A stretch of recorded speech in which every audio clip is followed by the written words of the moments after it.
milih kita untuk coblos ya, dan dari sinode dianjurkan untuk mencoblos orang yang tepat. Ya, amin.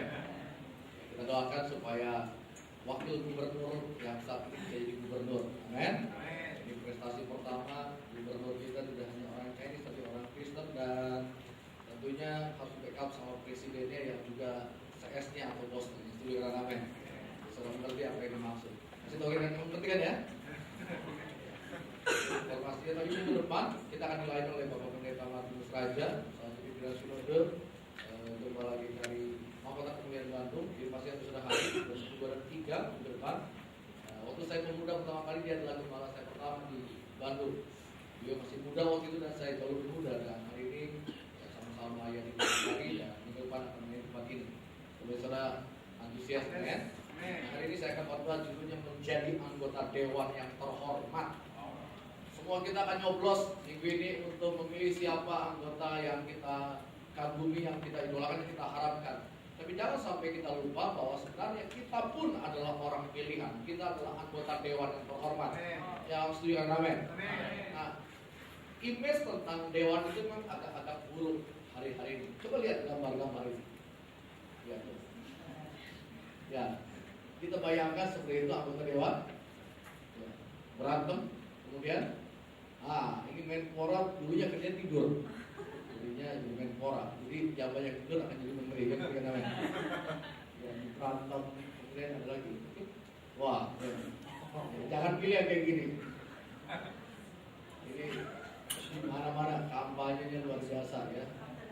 Ada lagi. Wah. Kan kalau ada satu ya gubernur kan capres. Kalau ini caper. Kalau yang satu lagi Roma KPD ya. Ya gitu ya. Waduh, ini apa ini? Ya kungfu ya. Ya. Ini saya ya. Oke, jadi jangan salah coblos, karena jangan salah coblos. Dalam nama Yesus tutup mata, jangan buka mata. Nanti yang dicoblos yang tadi gambar-gambar Superman lah, kungfu lah. Jadi pastikan kan yang dicoblos itu gambarnya ya, bukan partai. Kejadian pasal 3 saya akan mulai khotbah hari ini dari kitab Kejadian. Saya akan jelaskan tentang gereja yang profetik dan apostolik itu dibahas di hampir semua denominasi gereja hari ini secara gereja karismatik. Tapi sebelum saya membahas tentang gereja yang apostolik dan profetik di bagian akhir, saya harus jelaskan terlebih dahulu tentang siapa kita sebagai gereja Tuhan dan posisi kita harus tahu siapa kita dan di mana kita harus berada. Kejadian pasal 38 sampai 13 dimulai dengan cerita dari kitab Penciptaan. Kita berkata, ketika mereka mendengar bunyi langkah Tuhan yang berjalan-jalan dalam taman itu pada waktu hari sujud, bersembunyilah manusia dan istrinya itu terhadap Tuhan Allah di antara pohon-pohonan dalam taman. Nah, saudara, kita tahu ceritanya ada di Taman Eden yang artinya the presence of God, hadirat Allah. Manusia paling cocok tinggal dalam hadirat Tuhan, yang setuju kan, amin. Dan manusia pertama adalah Adam, karena Adam. Saya menyampaikan di banyak tempat, di banyak gereja, secara untuk kaum pria, tempat terbaik para pria itu bukan di sport club, bukan di golf club, bukan di pos ronda main catur, bukan main kafe, yang setuju kan, amin. Tempat terbaik para pria adalah di Taman Eden, katakan Taman Eden. Saudaraku, tempat terbaik di Taman Eden, di hadirat Allah, itu sebabnya manusia pertama nggak pernah kekurangan. Manusia pertama diberkati Tuhan, manusia pertama itu dengar suara Tuhan. Manusia pertama itu profetik dan apostolik. Kenapa? Karena dia ada dalam hadirat Allah. Itu tempat semua para pria harusnya ada, yang setuju kan, amin. Jadi kalau kita ingin melihat masa depan gereja, masa depan bangsa ini, maka pastikan Adam-Adamnya itu ditanam dalam rumah Tuhan, yang setuju kan, amin. Nah, saudaraku, kemudian kita tahu ceritanya Adam dan Hawa jatuh dalam dosa karena digoda oleh iblis. Dan ini adalah ceritanya ayat 8, ketika mereka sudah jatuh dalam dosa, mereka mendengar bunyi langkah Tuhan Allah. Jadi manusia masih bisa dengar suara Tuhan, manusia masih bisa dengar langkah Tuhan ketika mereka sudah jatuh dalam dosa. Tetapi ada respon yang berbeda. Sebelumnya waktu mereka dengar langkah Tuhan, suara Tuhan, mereka mendekat. Mereka itu kangen sama Tuhan. Mereka justru bersekutu dengan Tuhan. Tapi di sini Alkitab berkata, bersembunyilah manusia dan istrinya itu terhadap Tuhan Allah di antara pohon-pohonan dalam taman. Siapa setuju bahwa Tuhan itu nggak bingung cari Adam dan Hawa hanya karena mereka bersembunyi di balik pohon-pohonan? Angkat tangan. Kalau kita main petak umpet kan suka nggak ketemu ya, gimana ya nggak ketemu ya, pura-pura lagi. Kalau misalnya apalagi anak-anak gitu, papa cari, padahal kita udah tahu di mana, pura-pura lewat. Nah, Tuhan tahu di mana Adam Hawa itu bersembunyi. Tapi kemudian ayat 9, tetapi Tuhan Allah memanggil manusia dan berfirman, di mana engkau? Jadi sekali lagi bukan karena Tuhan nggak tahu. Siapa percaya bahwa Allah itu maha tahu? Matanya itu tajam melihat. Kita berkata, kemana aku pergi menjauhi rohmu? Ke gunung yang tinggi? Engkau di situ. Ke tempat yang paling dalam? Engkau ada di situ. Manusia nggak bisa bersembunyi dari Tuhan. Tapi kenapa Tuhan bertanya, di mana engkau? Ia menjawab ayat 10, ketika aku mendengar engkau ada dalam taman ini, aku jadi takut karena aku telanjang. Sebab itu aku bersembunyi.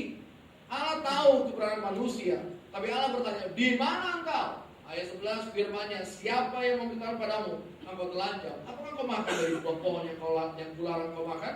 Manusia menjawab, perempuan yang kau tempatkan di sisiku, dialah yang memberi dari buah pohon itu kepadaku, maka aku makan. Berfirmanlah Tuhan Allah kepada perempuan itu, apa yang telah kau perbuat? Jawab perempuan itu, ular itu yang memperdayakan aku, maka aku makan. Saudaraku, Allah mencari keberadaan atau kondisi dari manusia, bukan letak atau posisi. Yang penting kan amin. Tuhan tahu di mana letak Adam, Tuhan tahu di mana posisi Hawa, tapi bukan letak atau posisi yang Tuhan cari. Allah bertanya, Adam, bagaimana kondisi? Jadi waktu Tuhan tanya, di mana kau berada? Itu bukan masalah posisi. Allah nggak perlu GPS. Allah nggak perlu teknologi untuk mencari di mana itu. Dia nggak perlu satelit. Dia sedang bertanya bukan posisi manusia. Dia bertanya tentang kondisi manusia. Hei, di mana kau berada? Dan menarik adalah jawaban dari Adam dan Hawa adalah, kami bersembunyi di balik pohon-pohonan. Saudaraku, kemudian Alkitab berkata, siapa yang beritakan engkau telanjang? Tuhan, kami malu, kami telanjang. Engkau datang, kami nggak pakai baju. Saudaraku, ketelanjangan adalah reaksi natural manusia karena kehilangan kemuliaan atau supranatural. Kita di makhluk supranatural, yang sudah amin. Waktu kita kehilangan kemuliaan, waktu kita kehilangan perkara supranatural, maka kita akan mulai sadar panca indera kita jauh lebih kuat dari kesadaran supranatural kita. Kasih tahu kiri kanan, kamu adalah makhluk supranatural. Jadi panca indera jasmani lebih kuat dari panca indera rohani. Bersembunyi di antara pohon-pohon dalam taman. Itu bisa terjadi bagi setiap kita. Kalau Tuhan bertanya, hei, di mana kondisimu hari ini? Ada yang berkata, Tuhan, saya di balik pohon-pohon Tuhan. Apa pohon-pohon kita? Di balik pekerjaan kita, di balik keluarga kita. Tuhan, dari hari Jumat, Sabtu, Minggu Tuhan, ada 10 kawinan Tuhan. Saya nggak punya waktu ke gereja Tuhan. Di sini nggak ada, di sana sini banyak. Yang berikan amin. Halo? Ada yang bersembunyi di balik masalah. Tuhan, kau tahu saya banyak masalah. Dia bersembunyi pohon masalah, pohon pekerjaan, pohon hobi, pohon usaha, pohon bisnis. Nah, saudaraku, Allah mencari kondisi hati kita. Yang setuju dan amin. Dia enggak kehilangan Anda karena tidak terlihat. Dia bertanya, di mana kau berada? Di mana kau berada? Saya pastikan kita berada tepat di dalam rencana Allah. Yang setuju dan amin. Saya ketemu banyak orang berkata, tapi Pastor Leo, ini kebetulan, ini enggak mungkin kalau bukan dari Tuhan. Kehendak Tuhan tidak akan menghancurkan kehendak kita tentunya, tapi kehendak kita bisa juga tidak sesuai dengan Tuhan. Yang ngerti kan aja. Halo? Tapi yang maksud? Ada banyak orang berkata, oh tapi kan ini pekerjaan dari Tuhan. Saudara, orang yang saya dapat raja itu bukan dari Tuhan, tapi karena kekerasan hati mereka lah, mereka dapat raja. Ada banyak orang mereka mengatasnamakan ini pasti dari Tuhan karena nggak kebetulan. Kita harus cari. Dan Tuhan bertanya, di mana kondisi kita? Nah, saudaraku, seperti kita lihat di dalam ayat yang kita baca, manusia itu punya kecenderungan untuk lempar tanggung jawab. Benar ya? Adam, kenapa kamu sembunyi? Ini perempuan. Ditanya, Hawa, ini ular. Nah, saudaraku, itulah kecenderungan manusia. Itu sebabnya kedewasaan itu masalah tentang tanggung jawab. Katakan tanggung jawab.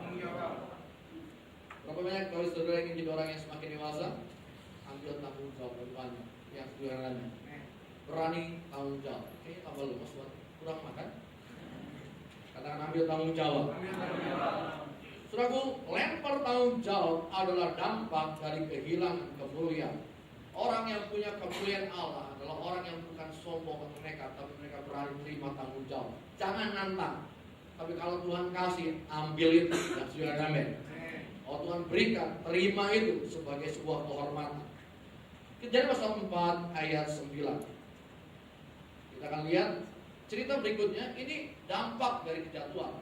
Manusia berikutnya atau anak dari Adam namanya Kain dan Habel. Kita tahu ceritanya, Kain mempersembahkan persembahannya, Habel persembahkan persembahannya. Persembahan Habel diterima, persembahan Kain tidak. Dan akhirnya membuat Kain itu marah. Dan akhirnya dia bunuh adiknya sendiri.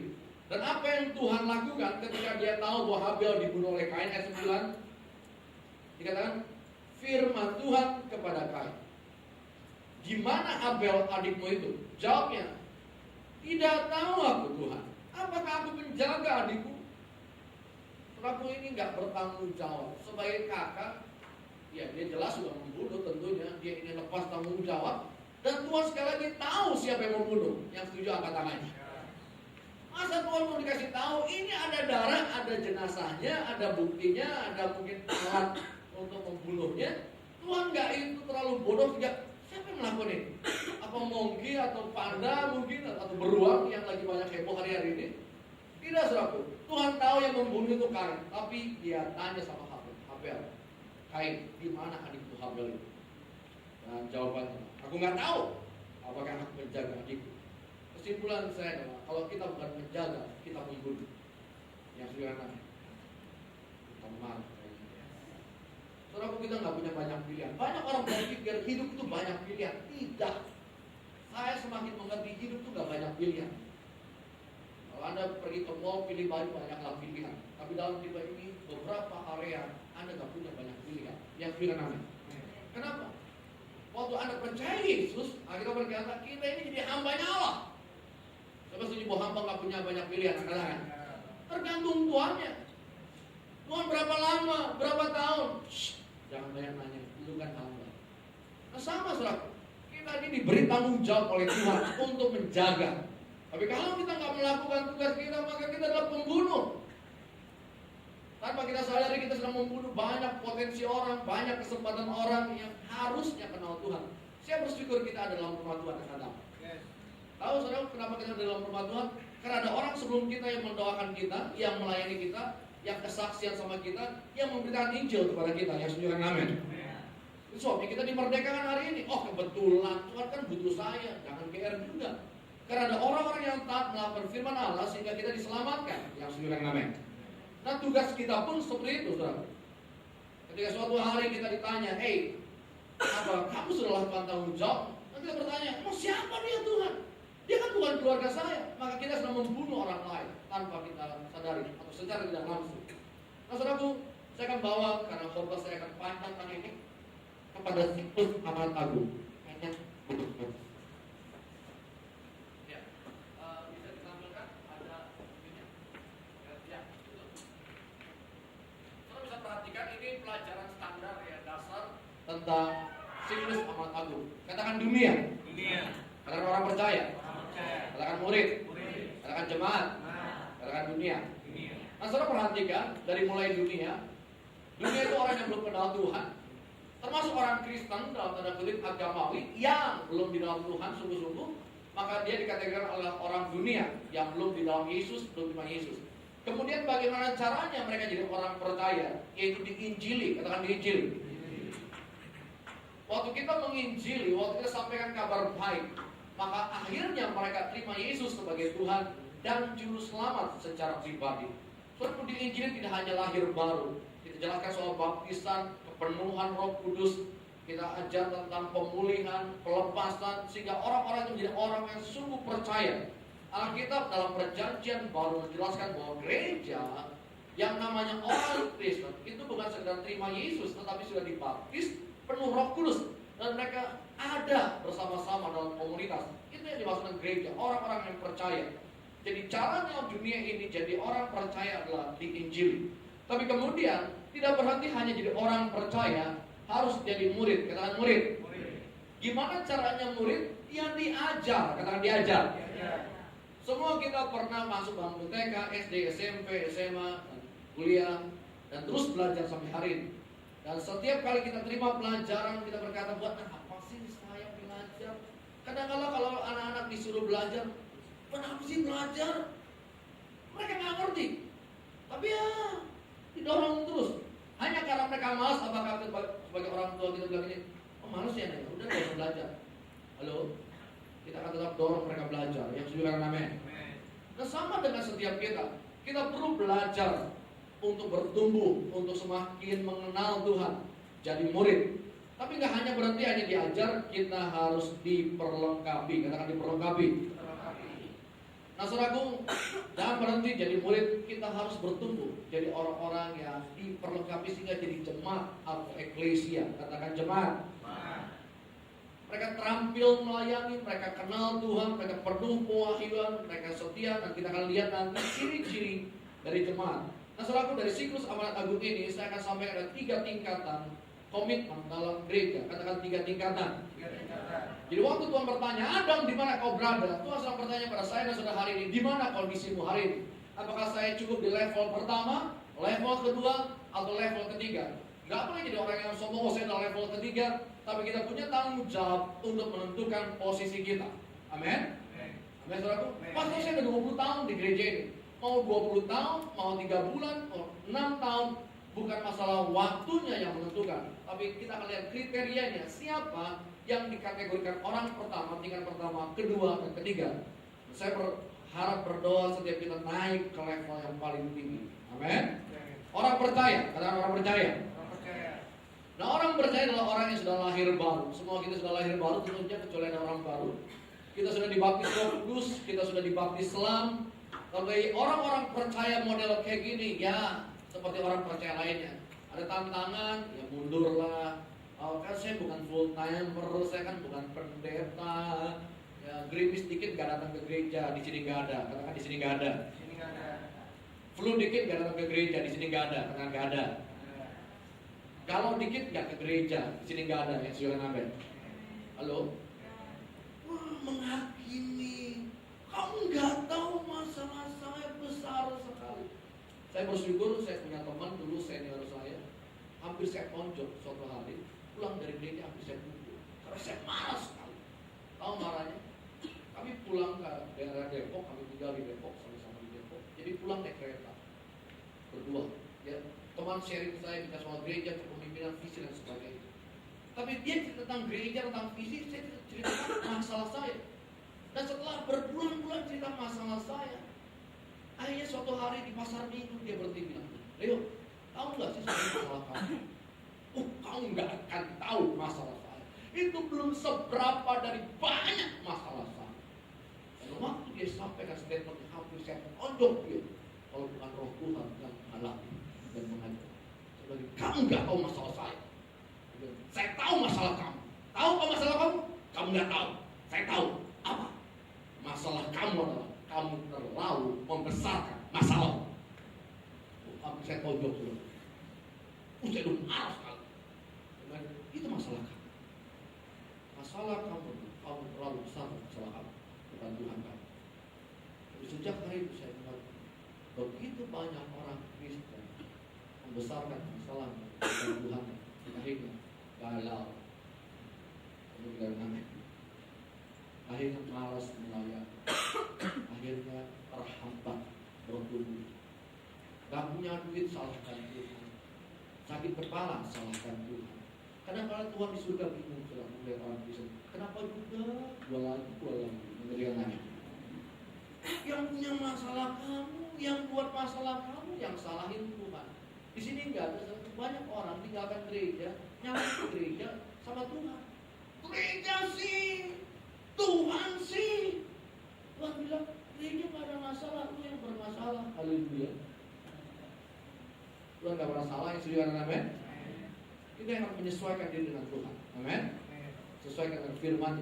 Nah, perhatikan, itu tingkatan orang pertama. Orang percaya. Kadang datang, kadang enggak, kadang memberi, kadang enggak, kadang melayani, kadang enggak. Yang maunya dialah. Tapi kalau tanya orang karismatik, penuh Roh Kudus, datang ke gereja tiap minggu. tapi levelnya orang percaya. Nah, jangan berhenti di sini, katakan jangan berhenti. Naik ke level yang lebih tinggi, namanya murid, katakan murid. Nah, ini murid selalu ikhlas, katakan ikhlas. Kelas dasar lulus, dasar 1 lulus, 2, 3 advance, homiletik, hermeneutik, apalagi pro, apalagi pastor, kasih pemakan semuanya. Orangnya antusias, Bible study, didengerin. Khotbah pulang dari hari Minggu, dibeli, didengerin. Bagus, mau belajar terus. Tetapi saudaraku, ya namanya orang lagi belajar gitu. Kalau ketika soalnya susah, nyerah juga. Kan bentar lagi ujian nasional ya. Apa namanya? US atau apa ya? Bedanya saya suka bingung, US atau UN ya? Ujian nasional anak kelas 3. Ya kalau udah mau ujian tuh stres mukanya. Atau apalagi lagi ujian. Udahlah nyerah dah. Udahlah, berhenti aja deh. Di level tertentu, even murid pun banyak yang berhenti. Mereka banyak tahu, mereka sudah belajar banyak, tapi tetap murid. Ketika ujiannya susah, mereka pilih hanya karena ujiannya susah, teruslah belajar. Yang kedua lagi, saya punya soal-soal yang rumit dalam pelayanan, dan saya belum punya jawabannya. Tetaplah berjalan. Yang kedua lagi. Jadi yang kedua itu level murid. Nah, murid udah lebih baik dari orang percaya. Ya galau dikit lah. Tapi ketika ada tantangan yang berat, saudara jangan langsung berpikir bahwa setiap itu bebas dari masalah. Yohanes Pembaptis di satu titik dia bertanya, benar gak sih? Coba tanya sama Yesus, dia Mesias atau bukan sih? Kenapa? Dia dikebukin di penjara. Dia udah hampir dipancung, dia udah hampir mati. Jadi wajar dia bertanya, coba tanya, benar gak sih dia? Paulus berkata, saya dilepaskan tapi saya gak binasa. Ada waktu-waktu di mana hampir menyerah. Saya percaya saudaraku semua kita punya tantangan yang berbeda, ujian yang berbeda. Yang kedua namanya. Di hari ini tidak ingin menghakimi, tapi jangan berhenti di level sekedar jadi murid. Baik, datang sih, rajin sih, mulai melayani. Tapi nggak cukup sampai situ. Kita harus jadi jemaat, katakan jemaat. Nah inilah judul khotbah saya, anggota dewan yang terhormat. Sebab berbeda dengan foto-foto tadi, anggota dewan yang tidur, pakaian Superman, gitu kan. Bajunya aneh-aneh, coblos saya dan sebagainya, kelakuan. Nah, kita ini jemaat, sekali katakan jemaat. Kita bukan sekedar orang percaya, kita bukan sekedar murid yang lagi belajar, kita harus jadi level jemaat. Nah, permasalahannya adalah hari-hari ini kalau kita dengar istilah jemaat, kita itu udah kebablasan atau udah terlalu muda. Lu jemaat mana? Gua jemaat GKTT. Nggak salah dengan istilah kayak gitu, tetapi mari kita renungkan sebenarnya apa arti dari jemaat atau eklesia atau gereja. Kita akan belajar. Saudaraku, kata Yunani untuk jemaat adalah eklesia. Banyak kali kita salah paham dengan istilah eklesia. Eklesia diterjemahkan dalam bahasa Alkitab kita sebagai jemaat. Dan sebagai besar orang percaya berpikir bahwa eklesia adalah sebuah kata agamawi. Tapi ternyata bukanlah seperti itu. Eklesia adalah suatu istilah pemerintahan. Katakan pemerintahan. Jadi kalau kita bicara tentang eklesia atau gereja, itu bicara tentang politik, bicara tentang pemerintahan. Ada banyak orang berkata, oh jangan bawa politik dalam gereja. Tapi tahukah Anda bahwa gereja adalah istilah politik? Itu bukan agama. Agama adalah usaha manusia mencari Allah. Teologi adalah usaha manusia mempelajari bagaimana menemukan Tuhan, metode untuk melayani dan menyembah Tuhan. Tetapi kekristenan itu bukan agama. Yang sudah amin. Allah yang berinisiatif cari manusia, dan Allah mengajarkan kepada manusia prinsip-prinsipnya. Nanti kita lihat itu tepat dengan arti kata dari eklesia. Eklesia secara harfiah berarti orang-orang yang dipanggil keluar dan digunakan oleh orang-orang Yunani untuk merujuk kepada senat atau kelompok politik yang dipilih secara demokratis atau pemerintah. Jadi perhatikan baik-baik, Istilah eklesia pertama kali digunakan oleh bangsa Yunani. Mereka orang yang pintar, para pemikir-pemikir. Mereka punya orang-orang yang sangat brilian di zamannya, sangat cerdas, filsuf yang ternama, dan mereka itu mulai membuat teori-teori tentang demokrasi, tentang senat, tentang pemerintah yang sampai hari ini masih dipelajari oleh seluruh negara di dunia, termasuk negara kita tentunya. Dan ketika mereka gunakan istilah senat, permasalahannya adalah Yunani itu buat teori, tapi nggak semuanya dipraktekkan. Nah, kita akan lihat muncullah kekaisaran Roma. Jadi Romawi akhirnya menyerbu Yunani dan mengalahkan. Ya, kalau saudara mungkin suka nonton film-film ya, Roma itu berhasil menaklukkan kerajaan Yunani yang sangat perkasa. Dan akibatnya apa? Perpustakaannya dijarah. Orang-orang pintarnya pun diambil untuk mengajar mereka. Dan orang Romawi itu pintar. Gak semua diberangus, gak semua dihancurkan. Lebih banyak yang diadaptasi oleh mereka, termasuk sistem-sistemnya. Dan salah satunya adalah sistem senatnya digunakan oleh kekaisaran Roma. Yang bisa ikut saya katakan amin. Jadi mereka mengembangkan sistem senat di kekaisaran Romawi. Nah, senat atau eklesia itu seperti kabinet dalam sebuah demokrasi modern. Dan senat sangat berkuasa. Sebabnya saudaraku, ya kita mungkin istilah senat di Indonesia itu DPD ya. Kan nanti harus ada milih juga DPD ya. Apapun partainya, cobloslah saya. Nah itu senat saudara. Itu tuh, wah keren banget. Senatnya provinsi, senatnya negara. Tapi itu pun masih kurang dibandingkan di Kekaisaran Romawi. Saya akan jelaskan terlebih dahulu. Para individu ini atau senator ini dipilih oleh kaisar untuk menerima pikiran, keinginan, hasrat, dan maksudnya.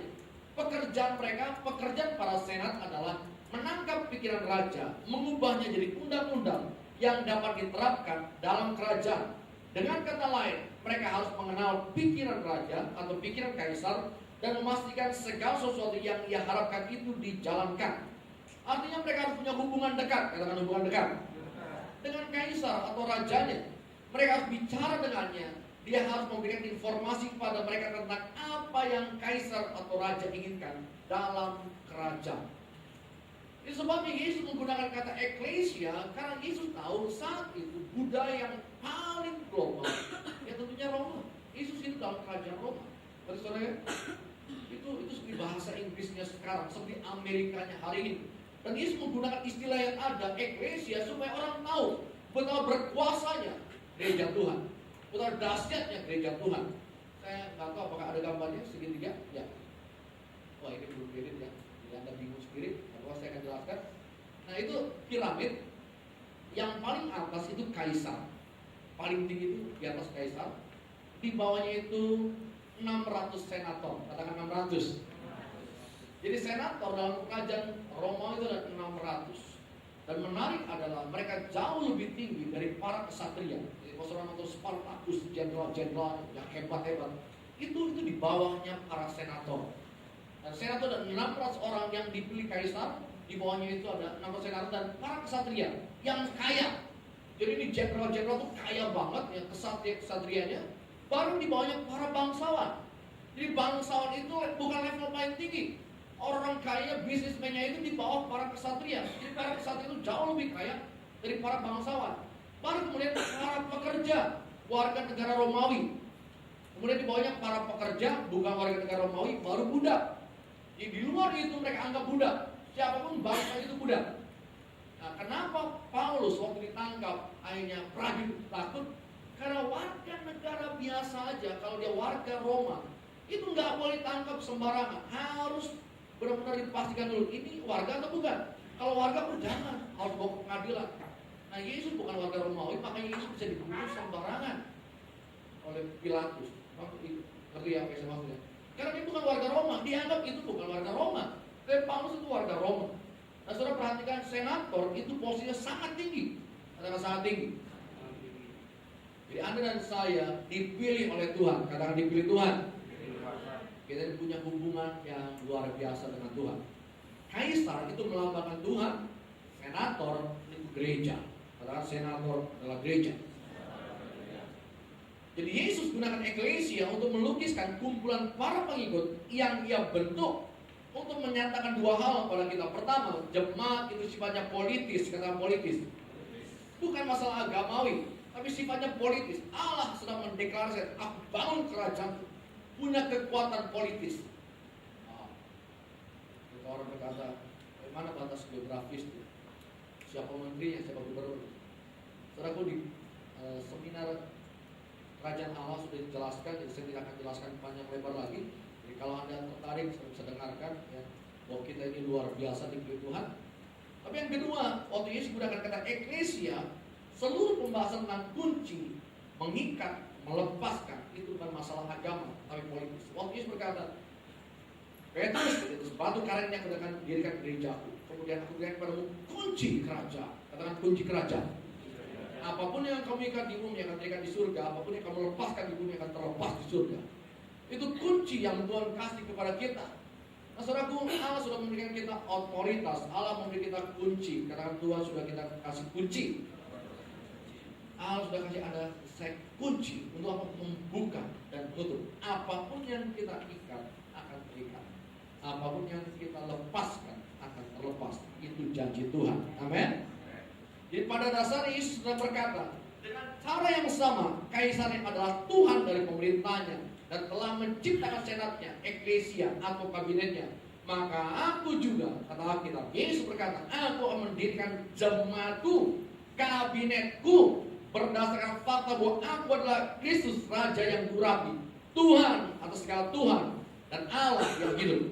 Dia berkata kepada Petrus, di atas batu karang ini, di atas pengakuanmu tentang siapa aku akan membangun pemerintahan.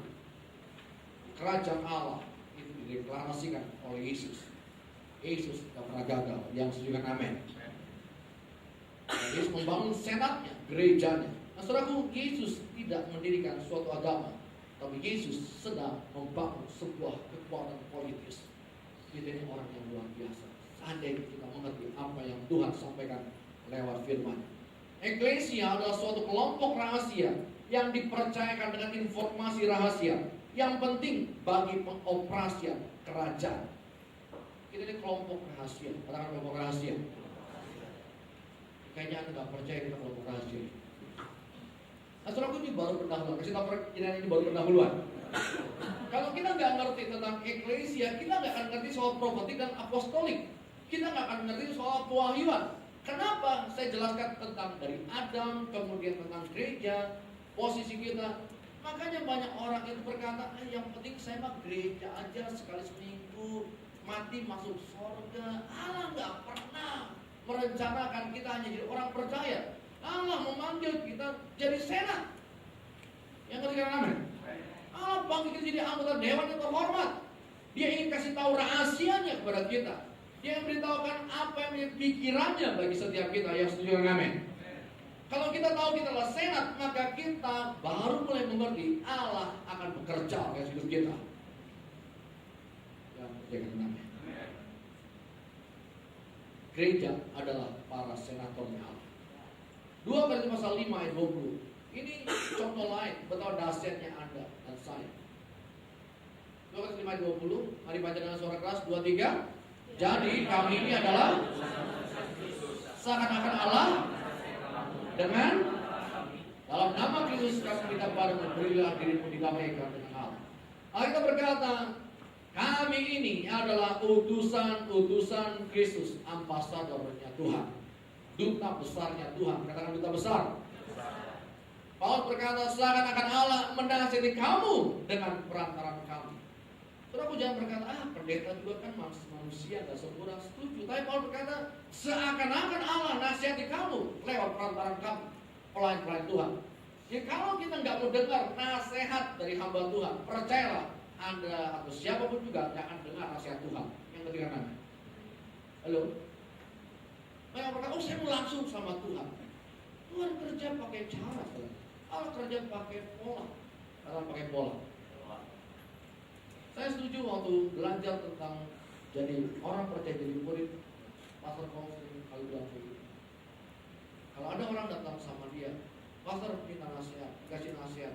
Kemudian setelah itu dijawab ini, Oke, pastor terima kasih nasihat, saya akan doakan lagi. Maka jawabannya gini, kamu ngapain datang sama saya minta nasihat? Setelah itu saya akan doakan apa benar dari Tuhan atau tidak. Tahu nggak bahwa saudara, saya akan sering ketemu orang kayak gitu, pastor tolong ya kasih masukan. Setelah kasih masukan, ini firman Tuhan ya, yang dikasih masukan ini prinsip-prinsip firman Tuhan. Jadi saya coba pertimbangkan cocok nggak ya sama saya. Seakan-akan aku menasihati kamu, seakan-akan Allah menasihati kamu lewat hidup kamu, kata Paulus. Kenapa? Karena Paulus mengerti dia adalah duta besar kerajaan Allah. Saudara, duta besar itu waktu datang di satu negara, dia mewakili kerajaannya, dia mewakili negaranya. Yang setuju kan amin? Presiden negaranya nggak datang ke negara itu, tapi duta besar mewakili presiden dan bangsanya untuk menyampaikan isi hati negaranya. Itulah duta besar. Saudara dipanggil oleh Tuhan jadi duta besar, kata duta besar. Makanya kalau kita berjalan jangan kepala tunduk karena minder, Anda duta besar. Saudaraku, duta besar itu kalau jalan mau negara kecil banget. Kalau udah sampai ke satu negara duta besar, dia harus ketemu sama presiden, dia harus ketemu sama rajanya. Kenapa? Karena dia mewakili negaranya. Walaupun kecil. Anda berkata, saya kan cuma PKS, Anda duta besar. Ya sudah, kita mewakili kerajaan Allah yang kita bergoncangkan. 1 Petrus pasal 2 ayat 9 dikatakan, tapi kamulah bangsa yang imamat yang bangsa yang kudus, umat punya Allah sendiri, supaya kamu, mari baca dengan saya, supaya kamu memberitakan perbuatan-perbuatan yang besar dari Dia yang telah memanggil kamu keluar dari kegelapan kepada terangnya yang ajaib. Allah panggil setiap kita jadi duta besar kerajaan Allah. Supaya apa? Supaya kita beritakan perbuatan Allah yang besar. Yang sudah dikatakan? Kalau kita mengerti kita ini senatornya Allah, kita ini duta besarnya Allah, maka saudara dan saya saudara kita punya tanggung jawab yang besar. Nah, kita akan lihat dengan cepat apa ciri bahwa kita sudah sampai satu level gereja. Nah, sudah orang percaya atau murid, kita ini senatornya Allah. Dan apakah gereja kita pun adalah gereja yang sudah seperti yang Tuhan sampaikan? Efesus pasal 2 ayat 20. Mari perhatikan. Hampir semua gereja sedang membahas tentang apostolik dan profetik. Kadang-kala kita bisa minder atau juga mungkin salah mengerti apa sih? Oh ya, gua ngerti lah apostolik profetik itu tuh ada band-bandnya itu, yang ada full musiknya itu, yang ada lampu lightingnya, yang klip itu, atau kalau lagi loncat-loncat bangku patah-patah atau panggungnya sampai rusak. Halo? Pokoknya kalau tepuk tangan semua hingar-bingar. Oh itu apostolik profetik. Apakah seperti itu apostolik profetik? Kita lihat ayat 20 Efesus pasal 2. Yang dibangun di atas dasar para rasul dan para nabi. Katakan para rasul. Katakan para nabi. Dengan Kristus Yesus sebagai batu penjuru. Katakan batu penjuru. Nah saudaraku, cornerstone itu perlu kita mengerti. Yesus adalah batu penjuru. Nah orang Yahudi membangun rumah itu pakai pondasinya itu batu yang seperti pasal mengikat. Jadi mereka susun batu-batu itu sebagai pondasi yang seperti pasal saling mengikat. Tapi yang paling menentukan adalah batu penjurunya. Dialah yang mengikat X dan Y-nya, X, Y-nya, atau seluruh bangunan itu tergantung sama cornerstone-nya. Makanya disebutkan headstone atau batu kepala atau cornerstone. Dia mengikat semuanya. Kalau Anda ingin hancurkan bangunan di zaman Yesus, ambillah cornerstone-nya, maka rumahnya roboh. Yang penting anaknya. Halo, saya ikuti ya. Itu sangat penting. Dan Yesus berkata, dia adalah batu penjurunya. Tapi pelayan rasul dan nabi seperti batu-batu pondasi lainnya untuk membangun gereja. Nah, saudaraku, kita bersyukur GKI pun dibawa oleh Tuhan masuk jadi gereja apostolik dan profetik. Saya berdoa GKI dia mengerti. Kita menjadi bagian dari pewahyuan yang Tuhan sedang singkapkan. Yang sudah amin. Ayat 21. Apa gunanya atau cirinya gereja yang apostolik dan profetik? Di dalam dia tumbuh seluruh bangunan. Katakan seluruh bangunan. Rapi tersusun. Katakan rapi tersusun. Adam, di mana engkau berada? Itu pertanyaan dari Tuhan untuk Adam. Pertanyaan untuk setiap kita, di mana engkau berada? Apakah saya rapi tersusun? Apakah ada videonya atau fotonya? Tidak ada. Karena kalau lihat orang baris berbaris ya, satu kerajaan gitu kan, atau ya lagi 17 Agustus itu keren banget kalau pas berbaris. Pas Ibra aja ngerek bendera di sekolah, latihan udah pusing bener ya, kayak pingsan tuh.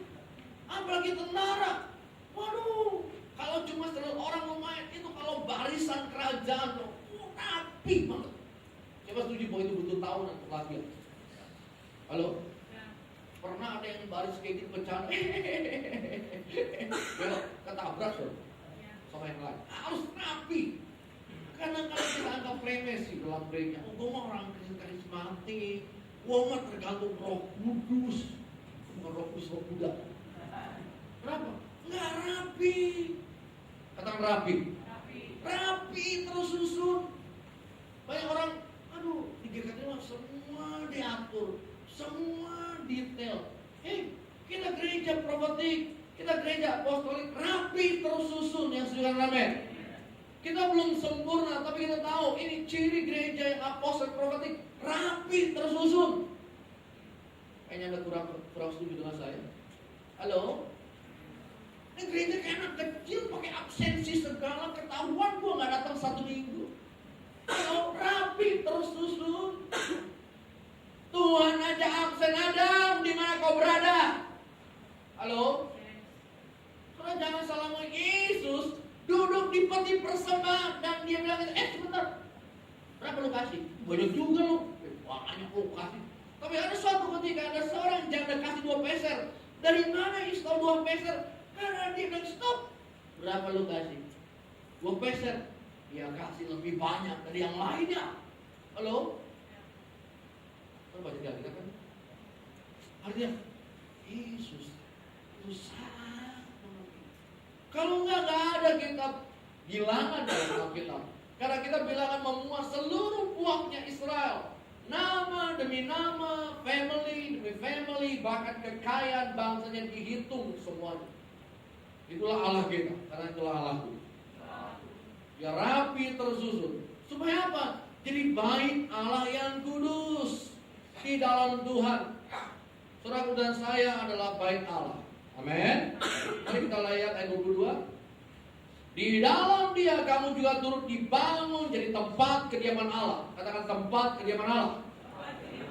Kenapa Tuhan sangat care, sangat perhatian dengan gerejanya harus rapi tersusun? Karena Dia Allah yang ingin tinggal di rumah. Yang ketiga, amin. Dia nggak suka lihat rumahnya acak-acakan. Dia nggak suka rumahnya itu seperti sarang penyamun, kata Alkitab. Dia porak-porandakan semuanya. Karena dia ingin datang ke rumahnya. Ini rumahku, tempat kediamanku. Di dalam roh, Allah ingin jadikan setiap kita rumah kediaman. Yang setuju kata amin. Itu alasannya kenapa dia serius dengan kita. Itu alasannya kenapa Allah serius dengan Anda. Katakan Allah serius dengan saya. Coba bisa kita contoh Kawarisme di depan. Kita berkata kita adalah biji matanya Allah. Kalau ketemu orang banyak gaya kita ya, seperti tengah. Mana aja lu? Tepuk pundak ya. Apa kabar? Salamannya. Kalau sama yang ada lebih kan, mana aja lu? Halo? Betul kan ya?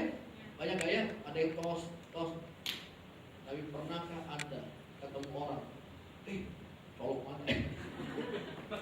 Orang sudah, apa kabar? Colok. Ada yang pernah? Jangan lakukan itu. Terima kasih lakukan dulu.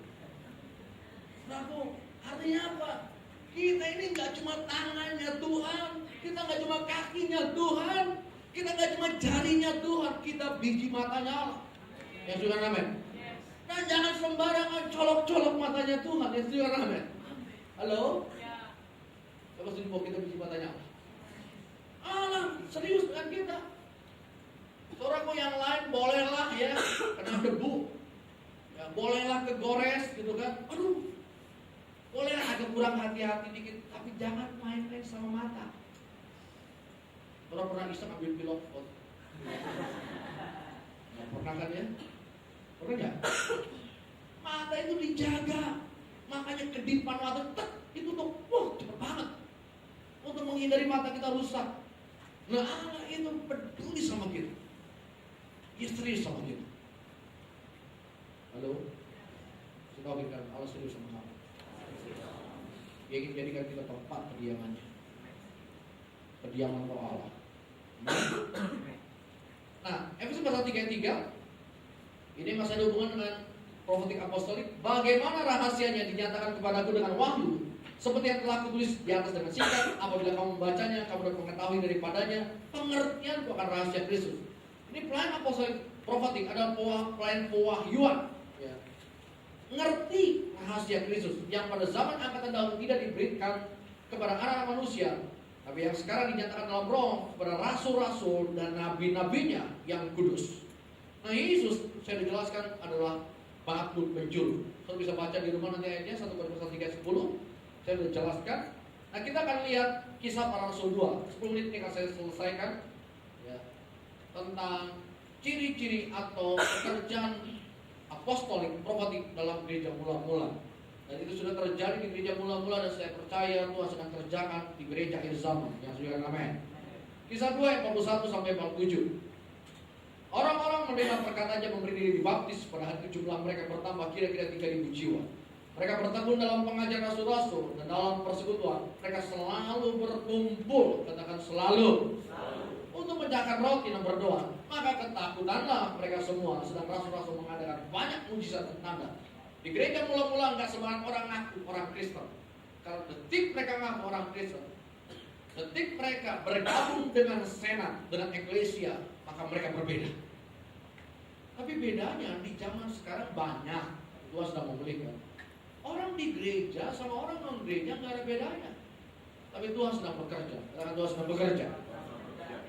Bukan gereja itu eksklusif, bukan. Tapi gereja akan terlihat berbeda karena kita berkata, maka ketakutanlah mereka semua. Rasul-rasul buat mujizat, tanda-tanda. Semua orang yang telah jadi percaya tetap bersatu.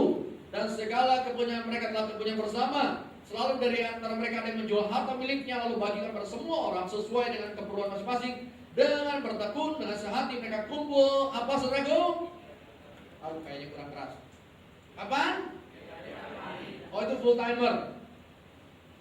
Tiap hari. Katakan tiap hari. Gimana? Di mana? Gak cocok di firman Tuhan, gak cocok. Oh, ini firman Tuhan untuk orang Yahudi, bukan untuk orang Jakarta. Coba orang Jakarta petang. Halo? Gak cocok, gak relevan. Ini Alkitab tempo dulu, harusnya diganti Alkitab. Barang siapa mengganti satu titik pun terkutuklah hidupnya. Halo? Tapi Alkitab tuliskan tiap hari gereja mula-mula. Dan kalau saya pelajari tiap hari mereka bawa persembahan ke rumah Tuhan. Karena setiap hari Tuhan buat mujizat yang tunjukkan amin. Halo? Coba lihat mujizat setiap hari.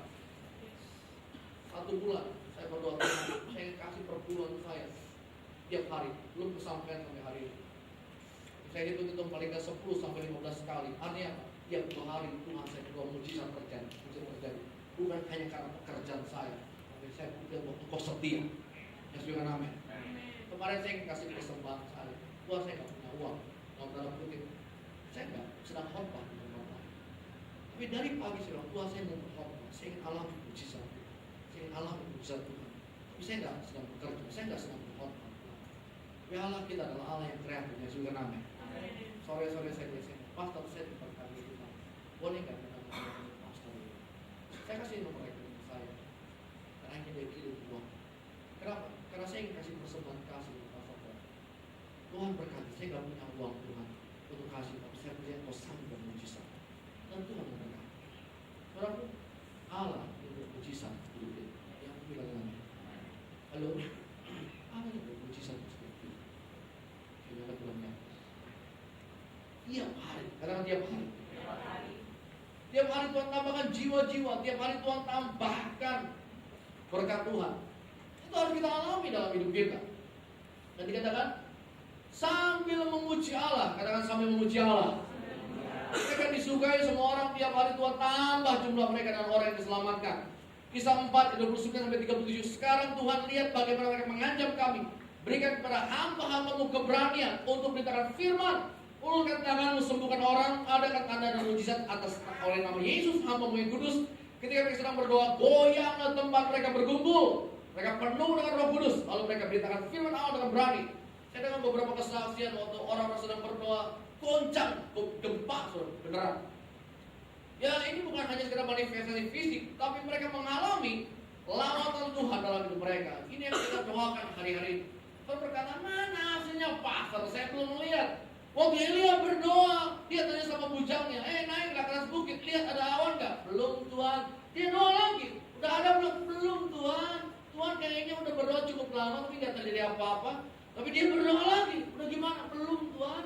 Sampai 7 kali, ini bukan masa 7 hari, ini bukan hanya 7 kali berdoa. 7 bicarakan kesempurnaan, katakan sempurna. Berapa lama saya harus berdoa, Pastor Lee? Bukan masalah 7 hari, bukan masalah 7 kali, bukan masalah 40 hari, bukan masalah 21 hari. Sampai sempurna di hadapan Tuhan. Ini hari ke-38 saya puasa. Saya di hari kemarin, saya gak tahan. Capek sekali, tanya Pas Reno. Datang acara kawinan anak hamba Tuhan kayak hari. Saya beri di belakang. Saya gak kuat. Seharian nih, ya udah makan ayam. Aduh ditambah lagi, saya makan ditambah. Berantem di dalam nih.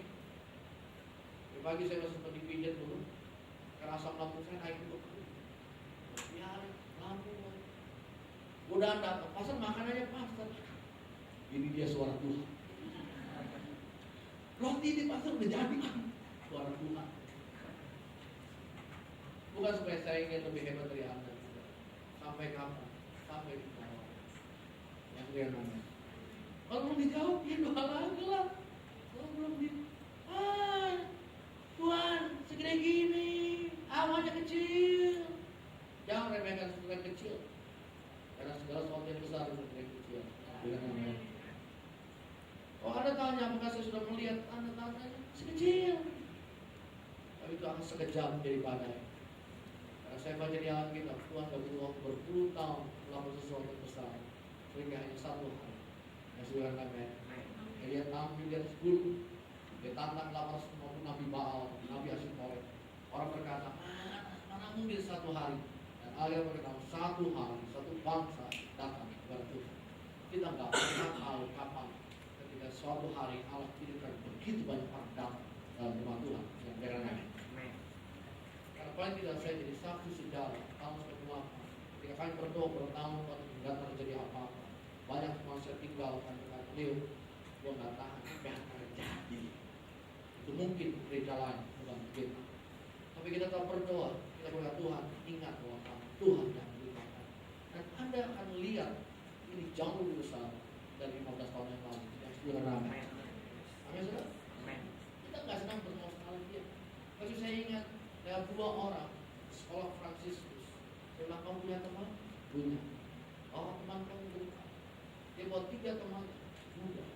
Yang lain dia ingin besar 25 karena sekolah tinggal 35. Saya ulang ke sekolah itu depan kalau orang Gambia, iya, simpan data. Itu depan dia buat 3 orang lagi. Ini depan dia buat 5 orang lagi. Waktu 2 bulan, 25 orang anak komsel. Saya pun mulai komsel di jalan. Sudah mulai komsel. Setelah itu mulai komsel semua kawan-kawan. Kalau saya keliling Jakarta sebulan Tuhan dulu di sini ada komsel, di sini ada komsel. Tuhan lipat gandakan Tuhan apa yang hilang dan Tuhan gantikan raja-raja akan datang dalam rumah Tuhan yang sudah namanya.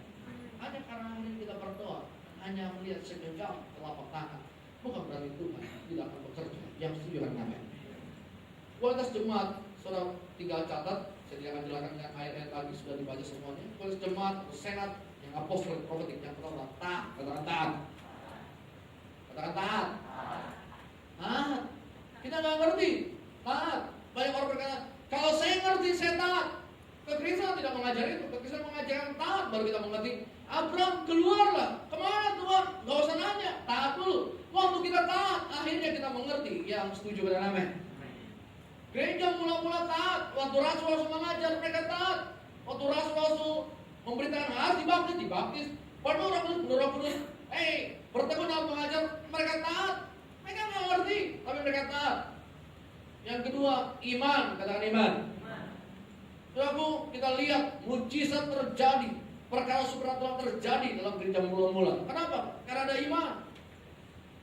Saya percaya firman Tuhan yang kita dengar, kita akan membagikan iman kita. Yang berikan amin. Iman timbul dari mendengarkan firman Yesus. Kita butuhkan iman hari-hari ini. Yang setuju dengan amin. Terus jangan anggap remeh. Dengar khotbah berkali-kali gak ada gunanya. Justru kita dengar berkali-kali karena kita tahu iman kita ini gampang tergerus. Halo? Hari ini iman kita melompat tinggi karena dengar khotbah. Pulang dari sini banyak yang lupa. Yang ketiga apa? Kita menghadapi realita dan kita lupa semua jadi Tuhan. Sama saya juga. Terus jangan hakimi, Pastor Leo dengar khotbah banyak, nggak banyak berubah, nggak banyak pengaruhnya. Kalau benar beriman, terserah lah. Tapi saya butuh iman. Saya bilang gini, saya dengar khotbah berkali-kali dari banyak pengkhotbah karena saya tahu saya butuh iman lebih besar.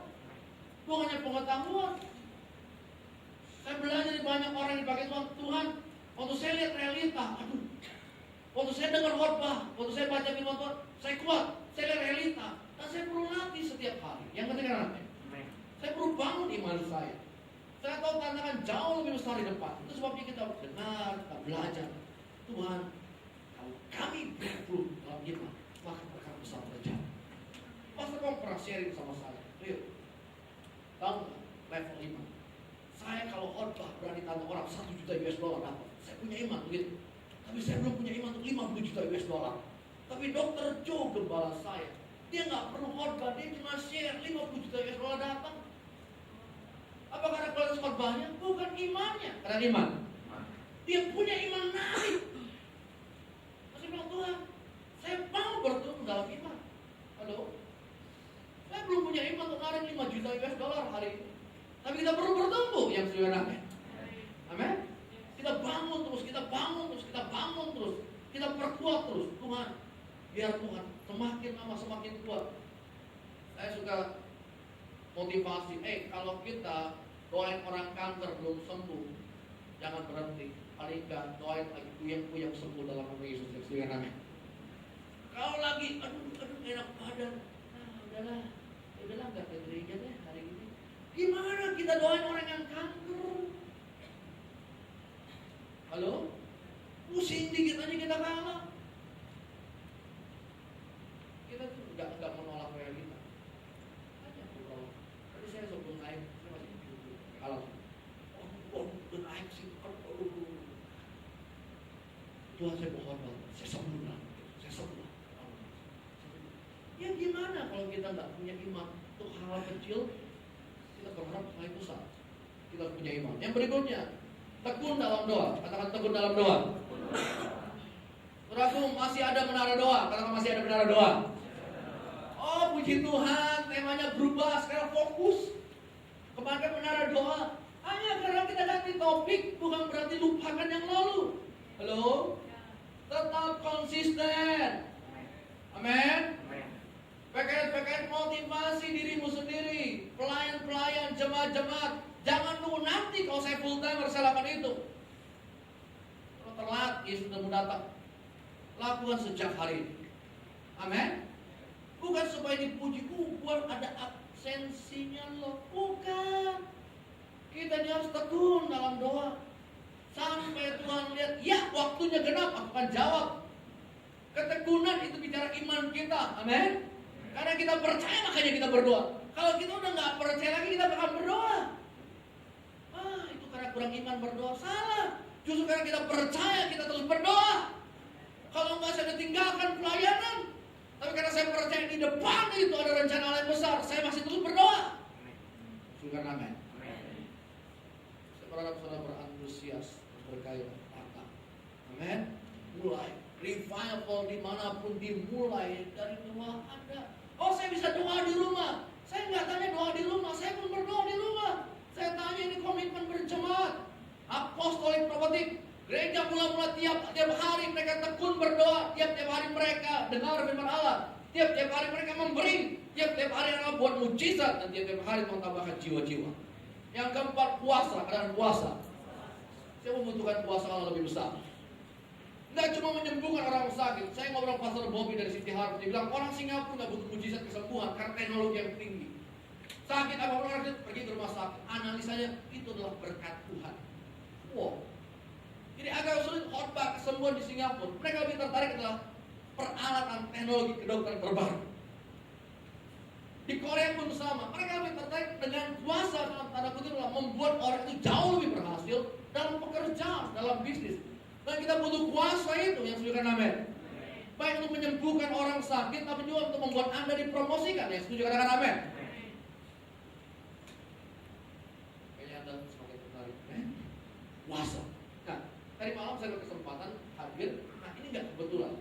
Ada teman pemuda kami yang tua ya, 10-15 tahun dari saya, tapi ya dulu pemuda gitu ya. Loh, dia, saya bilang ini, kita nyambung karena gerejanya tuh ngajar value yang besar. Dan saya tanya, Pak, sekarang kerja di mana? Dia sebutkan, wah, yang di depan saya ini bukan orang main-main ya. Dia selalu direksi dari perusahaan yang bukan orang Kristen. Coba Anda tahu lah ya, daerah Kuningan gedungnya gede banget gitu ya. Dia bilang, saya ngurus iPhone-nya sampai 40 triliun perusahaan saya. Sama bos, owner langsung. Wah, ini orangnya. Karena saya suka khotbah di situ. Dan saya nggak ngeh, dia direksinya, direkturnya. Wah, dia sangat low profile. Dia banyak mengajar saya tentang komitmen dalam gereja. Dia bukan panitia pembangunan gereja di daerah Cawang. Oh, Bapak bukan dia. Dia cerita, dia bukan yang mengguru, dia ingin cerita. Bahwa Tuhan itu buat mujizat dalam hidup. Jangan takut. Tuhan bicara, percaya. Jadi saksinya gini, Halil, saya tantang itu owner sama direksi. Saya orang Kristen, Allah saya bela saya. Dia berani ngomong kayak gitu. Kita butuh kuasa Allah nyata dalam pekerjaan kita. Ya sudah nanti. Paling tahu semua umat Kristen lagi nekat ngomong kayak gitu, orang Kristen satu Batak lagi. Biar hanya sekalian aja kasih tahu siapa kita. Ada kalau kita perlu kayak gitu, amen? Kasih tahu aja siapa kita. Dia bilang gini, kenapa kamu yakin? Karena saya di backup sama lebih tinggi dari bos. Siapa emang bapak lu? Lu nggak tahu bapak lu. Oh, yang ciptain bos gua. Haleluya. Saudara percayalah, Tuhan itu baik. Amin. Yang kita lakukan sesuatu yang besar. Yang kelima, kelimpahan. Katakan kelimpahan. Saudaraku, siapa percaya Tuhan akan kasih kita kelimpahan. Amin. Kita lihat di gereja mula-mula. Saya senang hari-hari ini. Ini senang digenapi. Berapa hari yang lalu? Minggu lalu. Terus kalau saya kasih kesaksian jangan cemburu ya. Amen. Deal. Itu bukan reaksi yang bagus. Belajar. Gak ada yang sempurna. Karena gak ada yang sempurna.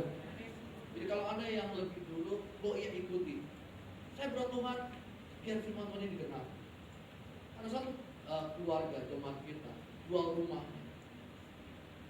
Ya memang beli lagi sih, tapi motivasinya jadi kami ngobrol khotbah dan itu konfirmasi. Minggu lalu juga pasar itu konfirmasi. Kemarin ngobrol, kami akan jual rumah untuk apa? Untuk modal, untuk supaya jemaat-jemaat itu punya pekerjaan dan juga ada income yang lebih besar.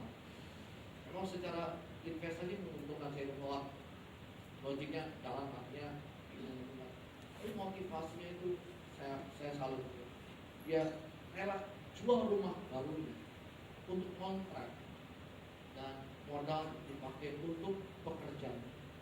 Baik Pak, risk-taker hanya karena dengar firman Allah. Saya saksikan kemurahan Tuhan untuk bekerja. Saudaraku, apakah yang dibaca di Alkitab hanya cerita Empodoloe? Halo.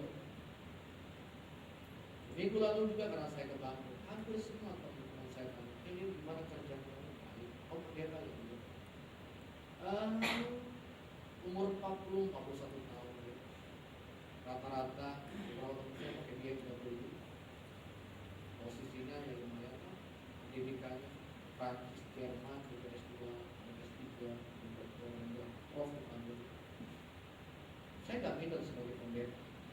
Dia itu senatornya. Juga amin. Amin. Senator itu kita diperlimpah. Saudara tahu apa yang terjadi? Semua orang mau pendeta agak beda. Dan kita harus berbeda. Bukan dari jenis mobil kita, bukan hanya sebagai rumah kita, dari kelimpahan. Kelimpahan bukan terlalu banyak deposit yang kita miliki. Kelimpahan, kalau Anda berkata, semua yang saya punya milik Tuhan. Tadi malam saya diteguhkan sebelum direktur itu bilang gitu, Khalil, maaf ya para pendeta, saya ketemu banyak pendeta, tapi masih juga takut bicara uang. Maksudnya gimana Pak? Mereka punya proyek bangun gereja itu 15 M dan jemaatnya sederhana semua. Dia tantang, dia ketua panitia, dia bilang, Pak, tahu nggak ceritanya? Karena saya kenal semua pekerjaan di cabang itu. Pak, tahu nggak ceritanya waktu saya kenal? Saya kan dikasih ketua panitia, dia bilang, oh Tuhan suruh, saya akan taat. Kalau Anda ingin lepas handuknya, lempar handuknya, mau pendeta, saya akan jalan, walaupun sendirian. Bukan karena dia direktur. Kalau Tuhan suruh, dia akan kirim kambing dari utara timur barat ke sini. Wow, iman saja terbayar lunas. Saya tanya, Pak, boleh tahu nggak gimana caranya? Dia tidak gitu. Saya dengar kesaksian di semua cabang yang puluhan cabang karena iman itu bukan dari pendeta, iman dari semua yang sudah namanya. Lalu saya Pak ceritain, Pak, saya butuh cerita yang menguatkan saya. Dia cerita gitu. Saya ditelepon sama teman saya, ngobrol sebentar, ayo ngobrol. Gimana lu udah kayak pendeta aja sekarang. Dia direktur yang lebih banyak urus pelayanan. Dia bilang gini, saya kerja cuma 2 hari paling di kantor, sisanya saya ngurus pelayan aja deh, saya cinta Tuhan. Wow, makanya tambah diberkati. Dan dia bilang gini, itu orang bukan Kristen. Satu teman saya juga, ini kan udah kayak pendeta nih. Lu bangun kuil, lu kan bukan sekali-kali tuh nyumbang sama dia. Orang digerakkan Tuhan. Udah saya jual mahal. Lu butuh berapa? Gua nggak butuh dari lu. Karena gua sama yang miskin juga. Oh, apa yang dibuat Tuhan? Orang ini nggak tidur berhari-hari. Minta nomor rekening, enggak. Dari kasih sama dia. Hari pertama dia mau tes, benar enggak dari Tuhan. Hari kedua ambil. Lu kasih dong nomor rekeningnya, gua nggak bisa tidur nih. Ingat lu terus. Nah, ini dikasih nomor rekening. Ketemu lagi sama orang, ngobrol. Dia tuh tahu nggak? Dia ngutang mobil sama gua, dia bercandaan, belum bayar. Karena gini, gua nggak butuh duit, gua kasih aja duit. Ini bangun gereja. Dapat sekian ratus juta. Halo, iman kita itu bergerak. Sudah amin. Jadi dia khotbah sama saya. Saya udah mau pulang, pas saya cuma mau makan salam bentar pulang. Dia khotbahin saya 1/2 jam. Makasih Tuhan. Saya ketemu orang yang di dunia marketplace ini. Kalau kita dalam dunia, jangan jadi penakut. Kita jadi orang Kristen yang akan siapalah kita. Biar punya getar. Baru saya lihat Batak menuju. Yang cuma orang Kristen, Batak menuju. Tapi ada bagus lucunya, yang sudah tanya. Saya pulang ini, terima kasih. Saya dikhotbahin hari ini. Terima kasih buat kesaksian. Terima kasih Pak Leo. Semoga. Saudara yang terkasih, Allah kita adalah Allah yang baik. Yang sudah tanya. Terakhir, kasih akan Allah. Terakhir, kasih akan Allah. Gereja mula-mula, tapi juga gereja apostol akan lihat. Kasih akan Allah membuat Wahyu pasal 12 dan 11. Mereka kalahkan dia oleh darah naturnya, oleh perkataan kesaksian mereka, karena mereka tidak mengasihi nyawa mereka sampai ke dalam maut. Saudaraku, terlepas dari banyak penafsiran yang masih semakin bergulir hari ini, karena 2 minggu lagi kita tidak hanya merayakan Paskah di First for Blood Month. Yang paling penting adalah gereja untuk bertemu ke satu level kasih kepada Allah. Kita mengasihi Tuhan lebih dari Allah kita yang sudah. Amin. Amin. Amin. Omong kosong kalau kita bilang mengasihi Tuhan, kalau kita tidak kasih waktu kita. Kalau saya bisa rekam perkataan dari orang ini, saya ada rencana pengabdian kesaksian. Dia tidak sedang mengkorbankan saya, dia sedang mengabdi Tuhan melakukan untuk meneguhkan Tuhan seperti ini harusnya orang Kristen di marketplace. Kalau saya pendeta, saya nggak bisa di posisi Anda. Saya bersyukur ada orang-orang yang Tuhan siapkan untuk berkata kita ini harus ditampil berbeda. Dia bilang, kalian benar nggak ya? Saya ini terlalu berani kalau gitu. Kenapa? Saya tantang hamba Tuhan. Saya tantang orang Kristen lagi. Kalau kamu cinta Tuhan, kamu tahan dosa kamu untuk kosong kamu. Yang ketiga namanya, kamu nggak kasih Tuhan. Dompet kamu saja kamu tahan, apalagi nyawa kamu akan kasih Tuhan. Kalau mencinta Tuhan, pasanglah badanmu. Itu bahasanya gak cocok untuk berkhotbah. Yesus tanya, firman kalau si khotbah mulai begini, waduh, disangka sopir terus yang khotbah. Bahasanya ngeri banget. Tapi Tuhan lihat hatinya, yang setuju dengan amin. Makanya diangkat. Saya pulang ke sana, tanya-tanya, ini orang pintar amat emang ya jadi direktur? Kayaknya dulu enggak. Dan dia bilang, aku bukan karena pintar, karena nekat aku.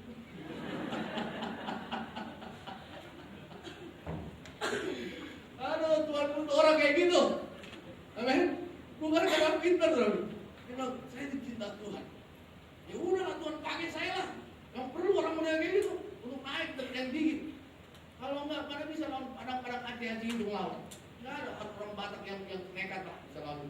Kasih tahu siapa Tuhan yang gitu. Ini saya tutup dengan kutipan pernyataan. Kita tahu sebelum jam sahamnya dia dapat dana bersih 40 triliun, 40 T kamu dapat. Saya resign bulan depannya 13 triliun goncang hancur semua direktur kemudian. Lu udah tahu ya kondisi perusahaan, makanya lu keluar. Enggak, karena gue digoyang-goyang kalah gue marah. Makanya lu digoyang juga. Sekarang dia minta balik lagi untuk membangun supaya gak goyang lagi. Kita ini menentukan nilai saham. Yesus kan amin. Amin. Saya sampai gila-gila kepala. Kali saya masuk lagi, kalau saya punya ini, saya menentukan nilai saham perusahaan saya. Wow.